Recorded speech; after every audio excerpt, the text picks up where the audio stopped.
Pegado que uma ata foi assinada pelos assessores dos partidos presentes no evento que aconteceu aqui na Rádio CBN. O documento foi protocolado no TRE, que é o Tribunal Regional Eleitoral aqui do estado do Pará. E a gente lembra também que o programa segue as diretrizes do TRE e também do jornalismo da Globo, a fim de garantir igualdade de exposição a todos os candidatos. O convidado de amanhã é o João Santiago, do PSTU.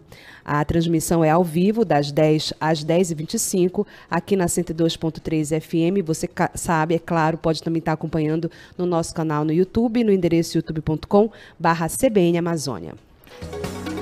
Bom, então agora vamos conversar com o Rômulo Pinheiro, que participou dessa entrevista com a Tatiane Lobato, com o candidato do PT ao Senado Federal, Beto Faro. Boa tarde, Rômulo, muito obrigado pela presença. Estou estranhando um pouco o tom da camisa, mas ainda assim seja sempre bem-vindo. Boa tarde, Rômulo.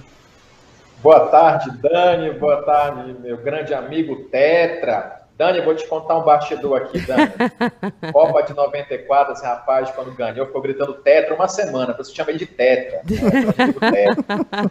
Essa camisa aqui é para homenagear o pessoal do estádio de férias. Meus amigos do Leão Azul estão de férias, eu vim homenageá-los aqui. Boas lembranças do tempo de futebol, né, Rômulo? Mas vamos falar de política. Grande ideia. Vamos falar de política. Rômulo, na semana passada a gente conversou, você mencionou a respeito de candidatos com, às vezes, pouca trajetória ainda na política, almejando um cargo de tanta relevância como é o Senado Federal, uma casa legislativa, como a gente já mencionou, mais madura, né, em geral com políticos já de uma trajetória mais longa. Não é o caso aqui do Beto Faro, que já é um candidato que já tem 4 mandatos aí na Câmara Federal, né, no Congresso Federal, no Congresso Nacional, na Câmara Federal dos Deputados. O que você tem a dizer para a gente, Rômulo, dessa participação do candidato Beto Faro nessa entrevista de hoje de manhã com a Tatiane Lobato? Pois é, meu amigo. Exatamente por essa questão que você levantou aí, o candidato usou o tempo que ele tinha para falar tudo que ele, pelo menos, tentou fazer nesses períodos aí em que foi representante pelo estado do Pará, e acabou, Jael, que ele, em razão dessas manifestações, ele acabou impedindo que fizéssemos um pouco mais de perguntas a respeito do que era importante para Rômulo? Caso ele seja... Cortou aí, Israel? Cortou, meu amigo. Repita, por favor. Tá, vou repetir. Eu dizia então, Israel, que ele, em razão de ter essa quantidade de mandatos várias candidaturas, várias legislaturas aqui em Brasília, ele usou muito tempo dele para levantar aquilo que já fez e acabou inviabilizando algumas outras perguntas que serão relevantes a serem feitas por mim e pela Tatiane Lobato. Então você vê que o candidato, o que a gente percebeu, eu não sei se foi uma questão de estratégia ou uma questão de haver muita coisa a ser dita pelo candidato, mas foi muito mais uma exposição dele do que dos projetos que ele busca apresentar para o futuro. Então você vê, por exemplo, Tatiane Lobato questionou a respeito da Amazônia, a gente questionou a respeito aí do ICMS, e o candidato expôs o período que esteve em frente de órgãos públicos, expôs o primeiro projeto para universidades no interior, mas havia espaço para mais algumas perguntas relevantes com relação, por exemplo, ao orçamento público aí, a questão envolvendo o orçamento do próprio Senado, que vai bater 5 bilhões agora esse ano. Então, não houve tempo hábil, porque o candidato se desandou a falar muito além daquilo que era talvez o essencial para responder às perguntas, e isso, de certa forma, inviabilizou outros pontos relevantes que precisavam ser debatidos aqui.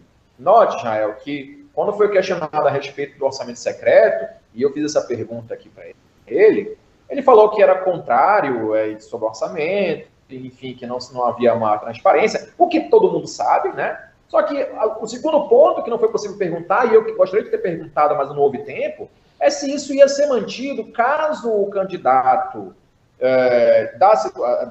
que ele apoia o candidato do PT fosse eleito, né? Então você vê que, em havendo essa possibilidade, será que vai haver mudança na questão do orçamento secreto, o senador Rodrigo Pacheco criou uma comissão para revisar essas regras, que não são transparentes. Então, a segunda pergunta seria exatamente isso. Bom, candidato, e se o candidato que o senhor apoia vencer as eleições? O senhor vai manter essa perspectiva, então, de alteração?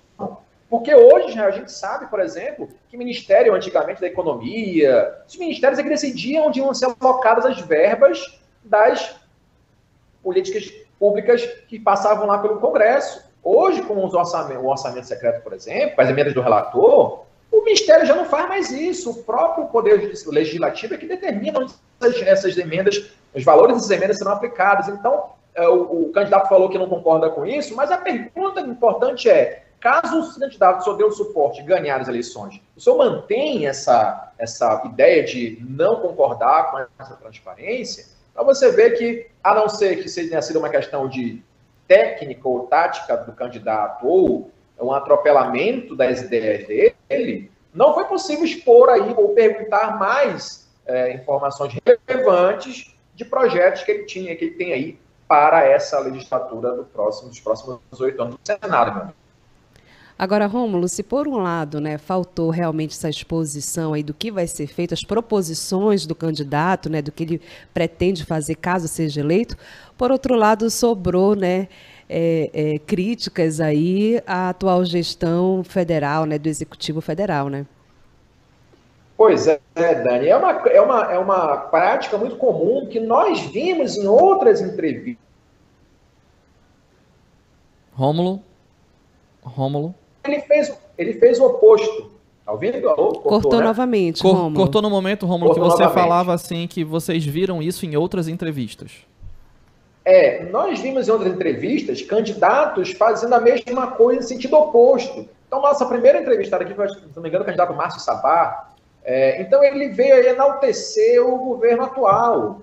Tudo que ele falava se referia ao governo atual, que o presidente atual fez isso, fez aquilo outro, e aí dando pouco espaço para que ele propusesse o que queria mudar, o que pretende fazer no Congresso Nacional. Então, o candidato aqui atual, elogiando bastante o governador do estado, o candidato que o apoia, e aí, me parece, querendo colar a candidatura, e a gente sabe que são apoiados, a gente entende, mas querendo colar na candidatura deles e puxar votos. Então, muito pouco preocupado, eu entendo até uma tática de entrevista, aliás, de exposição das suas ideias, mas que, de certa forma, pareceu descolado com aquilo que o eleitor quer saber. Quais são as suas propostas?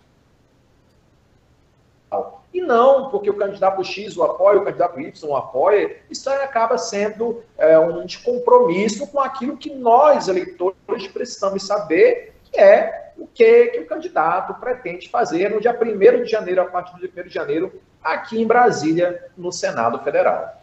Agora, Rômulo, o candidato Beto Faro tem uma trajetória, né, na agricultura, né? Começou na agricultura, sua militância política, etc. E a gente sabe que o Pará tem um agronegócio pujante, né? É parte importante demais da economia do estado do Pará. O candidato chegou a falar alguma coisa sobre proposições para o agronegócio, para a agricultura paraense, alguma coisa nesse sentido? A Tatiane Lobato fez uma pergunta nesse sentido, ele mencionou a importância do agronegócio para o estado, mas volta naquilo que a gente sempre está batendo aqui, né? Propostas superficiais, por exemplo, é importante saber como é que o agronegócio vai conciliar com os projetos de economia sustentável, de desenvolvimento sustentável. Então, essa correlação, que é muito importante no nosso estado, simplesmente passou ao largo daquilo que a Tatiane Lobato gostaria de saber, que era exatamente isso. Olha, o senhor vai aprovar, o senhor vai dar suporte ao agronegócio, que é importante para a economia do estado, mas também tem a questão do desenvolvimento sustentável. Qual é a relação, né? Então, a resposta sempre foi naquela perspectiva da importância do assunto. Rômulo? É relevante. Sim. Vou voltar aqui, retomar aqui onde a gente parou. Na importância do assunto. Na importância do assunto, porque o agro é o que move o estado, a gente vai dar um suporte, a gente vai dar uma garantia de que vai ser feita a produção da maneira adequada, mas sempre nessas proposições genéricas. Né? Genéricas. A gente ressalta a importância dos candidatos que vêm até aqui que venham com propostas efetivas baseadas num plano de governo. Eu sei que o tempo é curto para falar muita coisa, mas o eleitor precisa saber como é que essas proposições genéricas serão efetivamente propostas para votação na Casa Legislativa, nesse caso aí do Senado Federal. Como é que o Senado, através da figura do candidato, pode dar suporte ao agronegócio no Pará sem prejudicar o desenvolvimento sustentável? Então, isso que é muito importante, que as assessorias de candidatos os preparem para mostrar efeitos práticos, que é isso que o eleitor, nosso ouvinte da Rádio CBN é um ouvinte qualificado. Ele não é um ouvinte que não tem um conhecimento, que tem um conhecimento mediano apenas. Então, são ouvintes que são exigentes e que querem, de fato, saber propostas práticas e efetivas de mudança nos rumos do país a partir dessas promessas ou propostas de campanha. É isso que a gente espera de um candidato que vem se sabatinado aqui conosco, meu caro Israel.